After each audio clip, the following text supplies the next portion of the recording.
and welcome to 3Q the Artist, the podcast designed to go beyond the typical artist interview by asking three questions in just 15 minutes. I'm your host, Rachel Vogel, and joining me for tonight's episode is rising pop artist Jake Cornell. Originating from Houston, Texas, Jake is a pop singer-songwriter whose massive success on social media has propelled him into an emerging music career. Some may know him from his viral covers on TikTok, with individual videos reaching over 70 million views, or from his time following Louis Capaldi on tour playing for his fans in line, which eventually led to Louis himself performing alongside him, which was shared across all of his socials. Jake has continued to build a strong fan base and has garnered major editorial support from platforms like Spotify, Tidal, Amazon Music, and more. So, Jake, welcome to the podcast. How's it going today? Hey, thank you for having me. It's going good. How are you doing? Doing pretty well. Excited to jump into these questions. So, are you ready for the first one? Yeah, I'm ready. I've heard many artists say, I am my music and my music is me. What does that statement mean to you? I think that just really means like being authentic in what you put out and making sure that, you know, no music that you're putting out is fake. Everything speaks to you. Everything is coming from a point of vulnerability. And yeah, I mean, I just think that it's being true to your music and letting your music show your authenticity. Do you feel like it kind of plays into the relationship that you build with your fans? Yeah, 100%. I think that's one of the most beautiful things of making music is being able to be vulnerable and make a song about something that you think only you can experience and only you've experienced. And then it's always, that type of song where I feel like I'm the only one that can relate to it that does the best. I'm like, wow, like it's just it's always so cool to be able to see, so many people relate to something so personal to me. Awesome. Yeah, I'd love to know. Like, tell us a little bit about how you grew up. Were you surrounded by music? Is it something that you always wanted to do? Is it something that one day you just decided, I'm going to try this out? Yeah, so I don't have anybody musical in my family. My parents told me that, from like 2, I was on my grandma's porch with a diaper and playing like a mini guitar, but never grew up really in music. But my parents put me in guitar lessons whenever I was young because I had an interest. And then I just didn't really follow through with it. So then I didn't really start taking music seriously until I was about like 16 or 17. Um, and that was whenever, I started playing guitar and I was just like messing around and just like, singing covers and stuff. And then I wrote my first song and was like, this is what I want to do. Before we move on to the next question, fill us in on the Louis Capaldi moment. What was it like when he finally came out and played with you in front of his fans? Was that kind of like a turning point in your career, do you feel like?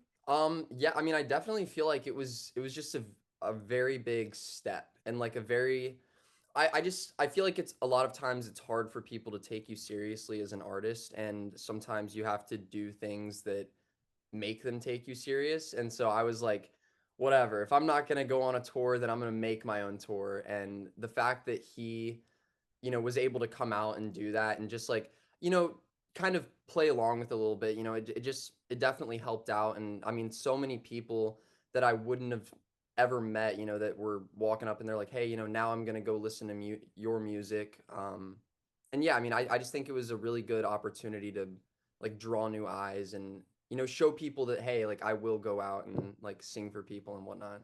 Yeah, that was super cool. Next question. Every industry has its dirty little secrets. Those can be both positive and negative. What's one secret you would like to share about the music industry? Mm. So I could do like a good one or I could do a bad one. You could do So both. yeah, I'll do both. I'll do both. So for a good one, one thing I'll say that's like good is the music industry can be very scary, especially for a new artist. And you're going into a session and you have a songwriter or a producer or somebody in there who's written hundreds of songs or thousands of songs, and you a lot of times you feel inadequate and um, I think it's very easy to get intimidated there, and it's just like a nice thing is that a lot of these people, I mean, you realize they're just normal people, and they're so nice and willing to work with you and willing to teach you. If like you can literally go to a session and say, "Hey, I don't understand any of this," and they'll sit down and go through everything with you. And so I think that that's probably something that a lot of people don't know, is that it is just very very chill and very, willing to work with you to help you learn. Um and then for a bad part of the industry, I would just say that there's a lot of people that have like this fake nice like personality that and like act like super humble on the surface, and then like but so many people that I know that like just deep down that not at all, and it's like complete opposite, and they just like put on this front for their fans and stuff. But yeah, I'd probably say those are my two. All right. Nothing Yeah. crazy. I mean, I feel like what you just said is kind of the same thing that people always say, like, you can't believe what you see on social media. It's just Mhm. everybody's highlight reel. Yeah, 100%. But I have the same thing. I mean, people could say the same thing about me. I only post my highlight reel. Like if I'm not posting everything bad that Hmm. I do, but it's important to keep that in mind, because a lot of times you look at other people and you're like, man, they're doing this and they're doing this and they sing this so good and I can't do it. And it's like, how many tries did that take? Like how many, it's just there's so many factors that go into it. For sure.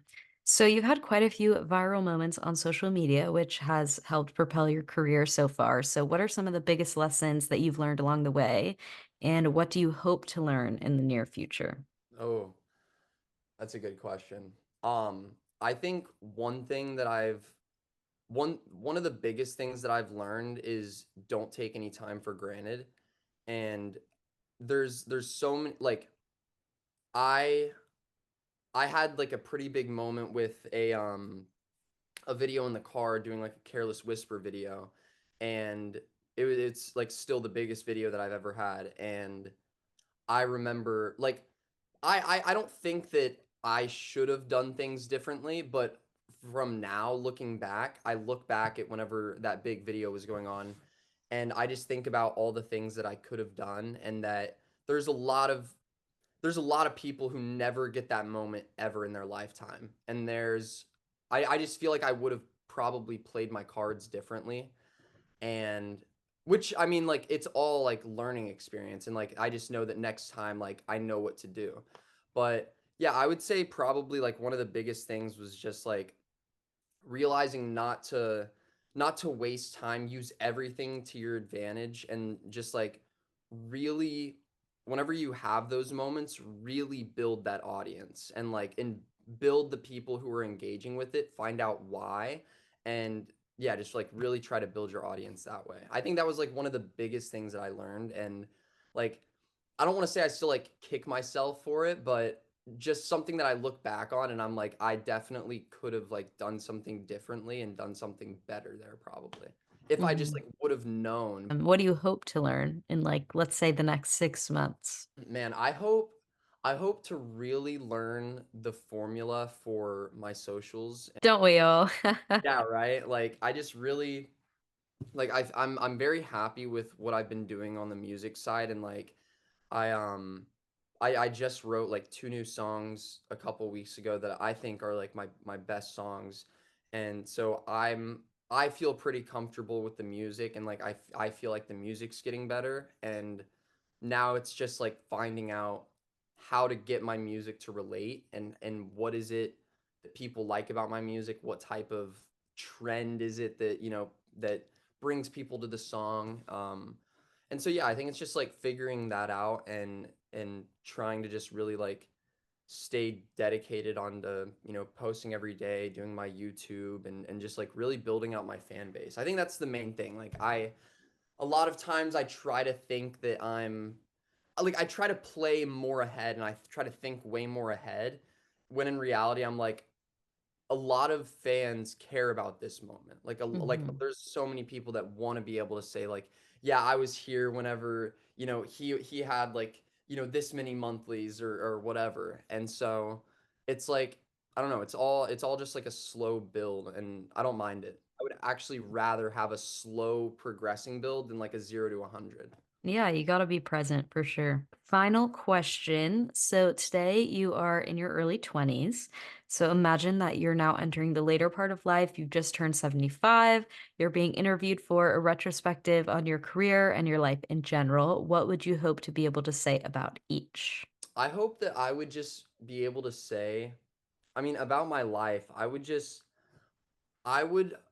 hope that I could say that I just lived a happy life and that I like found the happiness in life. Because I feel like a lot of times, a lot of people struggle with kind of feeling like I'm not gonna feel happy until this happens, and I'm not gonna be as happy until this happens. And then you get in those positions and you're like, I'm still not happy. Like it really is, and it's something I've just started to realize and I'm trying to get better at. But like you make yourself happy, and you doing things to you doing things that make yourself proud, and I just hope that I can say that I learned how to live life the right way and learned how to be as kind to people as possible, and to have people look at me and go, man, I don't know what he learned growing up, but he's like I want to be like that. And Mhm. so I think that's probably what I want to be remembered as, like through my life, and like what I want to like stick. And then for my career, I just want to be able to make music that lasts longer than me, and I want to make music that somebody can listen to 100 years from now and still be like, wow, this is still the exact same way that I feel in this second. And it seems like it could have been written right then for them. um and yeah, I mean, I obviously, like, I want a successful career, and I want to be able to make music for a living. And um, so yeah, I mean, I just hope that my music can resonate with the right people, and um, yeah. Well, we have officially reached the end of the interview, but Jake, thanks so much for being on the podcast. Pleasure to have you on. Thank you so much for having me. I appreciate the time.